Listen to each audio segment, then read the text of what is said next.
Hi, everyone. Welcome to Tetratherix podcast style investor update video. This is our first time that we're doing in this style, so please bear with us. I'm Fathi, CTO and founder of Tetratherix, and inventor of the background technology that we recently used to develop our new hydrogel spacer, Tutelix. And in collaboration with our JV partners in Tutelix, we just recently have data readout from Tutela, our first in human clinical trial of this technology. Today, I'm joined by Dr. Andrew Orr, lead radiation oncologist and principal investigator for the Tutela clinical trial. Andrew, thanks for joining us. Thanks very much, Ali. Pleasure to be here. Awesome. So, Andrew, let's just start with one line or so. I'm not going to count lines. What are the key takeaways from this is stage 1 Tutela clinical trials that you can share with us? Yeah, so I think the key takeaway from the stage 1 of the trial is really related to the safety of the device insertion. So we had a protocol planned safety review meeting, and to date we haven't had any procedural related adverse events, and this gives us confidence to proceed to stage 2 of the stage 2 of the clinical trial, which of course is a pleasing result. All the patients to date have completed at least 28 days follow-up, and to not have identified any procedure-related events is wonderful and gives us confidence to proceed. Amazing. So Andrew, if you don't mind, can we just go one step at a time? So I believe you were in the theater during the product insertion. Walk us through what you saw during that sort of like initial administrations, because it was the first time that the product was used in patients. So can you walk us through what did you see during that product insertion phase of the clinical trial? Yeah, for sure. I was in the theatre for the cases that have been recruited on the Tutela trial to date. Mm-hmm. So what we have noticed is that the gel, obviously it comes as a liquid, which means it can be injected through a needle, and then it appears to transition to a gel very quickly in vivo. So that's important. It means a clinician can inject it through a thin needle without causing too much local trauma. Secondly, what we have seen is that the prostate is visible when we look at the during the procedure. So when this procedure is done, it is done under what is called a transrectal ultrasound. Basically, that's an ultrasound looking at the area where the injection will occur. And pleasingly, we can see through the gel beyond the gel, and that gives the clinician confidence during the injection. Obviously, being able to see where you're injecting is favourable for insertion procedure like this one.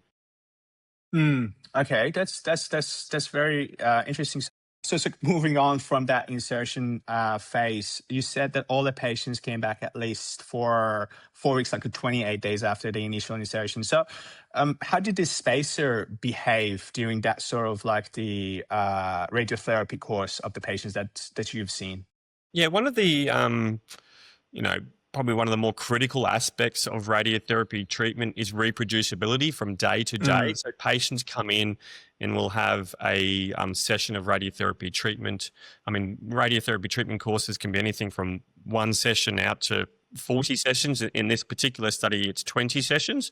And so far in our patients recruited, what we have noticed is that the gel remains stable throughout treatment. And this is really important because we know that there are anatomical changes or device changes during radiotherapy treatment that may trigger a requirement to do a remapping or replanning. And so far what we have seen is that the gel maintains a very consistent size and shape throughout the course of the radiation treatment. Obviously, we'll continue to assess this in stage 2 of the clinical trial. Amazing. So, like we're doing all this for patients. So if we want to talk about patients, so any measurable, semi-measurable, semi-quantifiable inputs that you can have in respect to the patient's comfort? Was there any sort of like a report of a discomfort or anything in that nature for the patients that are being treated with the product?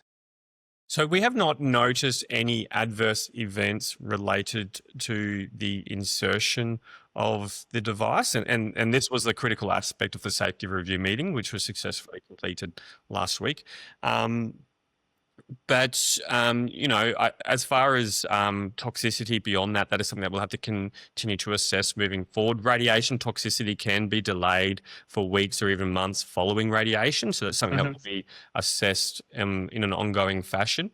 But so far, the gel appears to have been tolerated very well and has maintained its size and shape, and this is pleasing. Amazing. So if you compare this sort of like the comfort of the patients to the cases that they wouldn't being inserted the hydrogel spacer, we can we do a little bit of elaborate a little bit more in that respect at what was expected without the hydrogel spacer and what was the outcome with the hydrogel spacer now?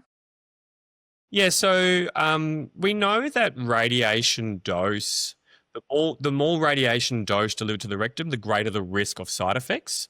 And so far in the patients recruited, we have noticed that the high dose radiation is able to be separated from the rectum. So the rectum or bowel is not receiving the radiation, the high doses of radiation that we would correlate with toxicity. Whether this will result in reduced toxicity, I mean, in other studies similar, it has done so, but that is something that we'll continue to monitor.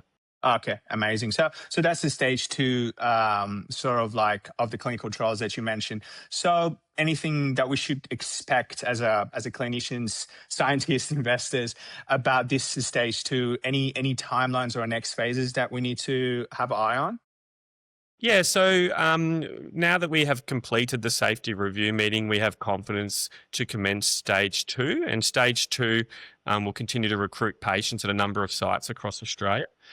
We are actually expecting recruitment for the Tutelix trial will occur very quickly. So we are hoping that trial recruitment and insertions will be completed in the next 2 or 3 months.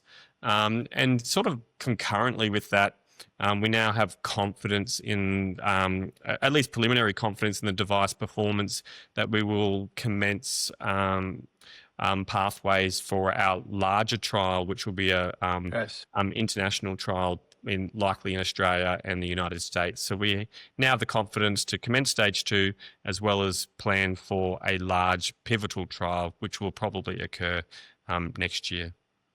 Amazing. Thank you very much, Andrew. Andrew, final notes, one sentence summary focusing on the patients, if you want to share with us. Yeah, I would just say in summary, very pleasing early results. The gel has performed very well. The procedure has not caused any problems. We think that the gel has performed as expected and there's not been any surprises.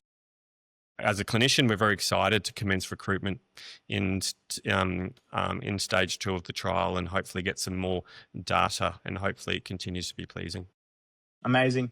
Andrew, thank you very much. And thanks to everyone for listening and watching this short video. If you want more information about this clinical trial, please reach out. Please check out our website, and we'll be more than happy to contact you with our joint venture partners in Tetra, in Tutelix. I'm Ali Fathi, and this was our first podcast-style investor video.